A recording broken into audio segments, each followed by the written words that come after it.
You know, the motto of Prager University is you give us 5 minutes and we'll give you a semester. Well, I took many semesters on the question of the Middle East conflict. I was at the Middle East Institute, in fact, at Columbia University. That's where I did my graduate work. Semester after semester discussing the Middle East conflict as if it were the most complex conflict in the world, when in fact it's probably the easiest conflict in the world to describe.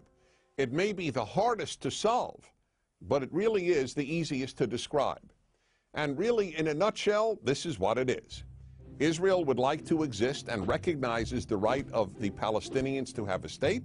The Palestinians, however, and many other Muslims and Arabs, do not recognize the right of a Jewish state of Israel to exist. Every poll among Palestinians shows that the majority of Palestinians want there to be no Jewish state of Israel, doesn't believe that it should exist or had any basis for being. And this has been true since 1948, when the British left and the UN established a division. Palestine will be cut in half, a Jewish half and an Arab half. The Jews accepted it, the Arabs didn't accept it, and what happened the moment it was announced?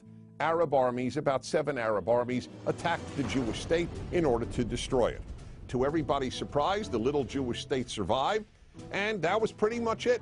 And then it happened again in 1967 when the dictator of Egypt, Gamal Abdel Nasser, said we are now going to extinguish the Jewish state of Israel.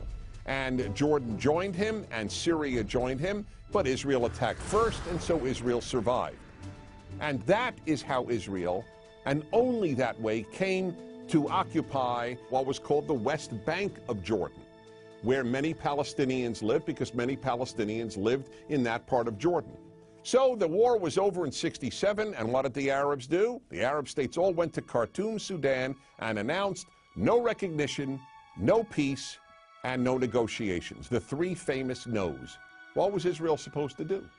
Then Israel made an agreement to give the entire Sinai Peninsula, an area of land bigger than Israel, with oil, back to Egypt, because they said they would make peace with Israel. Israel gives territory back for peace, and it will always do that. But is there really a desire for peace on the part of Israel's enemies, which broadcast after broadcast on TV and radio in the Palestinian areas is about how Jews should be killed and how Allah wants Jews to be killed? That's the typical broadcast on Palestinian television. And so it's not hard to explain the Middle East dispute. One side wants the other dead. You know what the motto of Hamas is? The motto of Hamas is, we love death as much as the Jews love life. Now you tell me, how is Israel supposed to make peace when people believe what Hamas believes? Now here is one of the most important things nobody talks about. Everybody talks about a Palestinian state. Why didn't anybody talk about a Palestinian state while the Palestinians lived under Jordanian rule?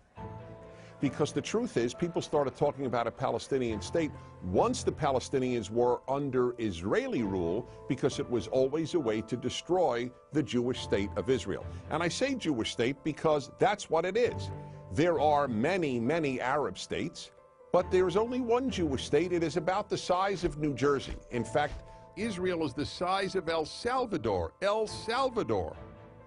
And yet, if a Martian came to the earth and they visited the United Nations, or they read the world's newspapers or watched world television, they would believe that the biggest problem on earth is a state the size of New Jersey and El Salvador, this state of Israel.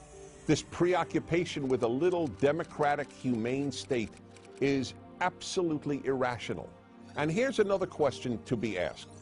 If Israel tomorrow put down its arms and said, we will fight no more, what would happen? If the Arab countries around Israel said, we will fight no more, we put down our arms, what would happen? In the first case, there would be an immediate destruction of the state of Israel, with mass murder of the Jews of Israel. In the second scenario I presented, where the Arabs put down their arms and said, we just want peace, there would be peace the next Wednesday. The fact is, as I said at the outset, it is a very simple problem to describe. One side wants the other dead. And if they didn't, there would be peace. And yet, please remember this.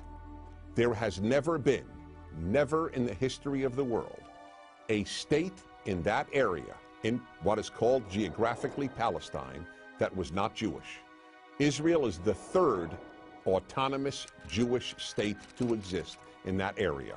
There was never an autonomous Arab state. There was never an autonomous Muslim state. There was never an autonomous any other state. That's the issue. Why can't a little state the size of El Salvador that calls itself Israel be allowed to exist? That, in a nutshell, is the Middle East problem. I'm Dennis Prager.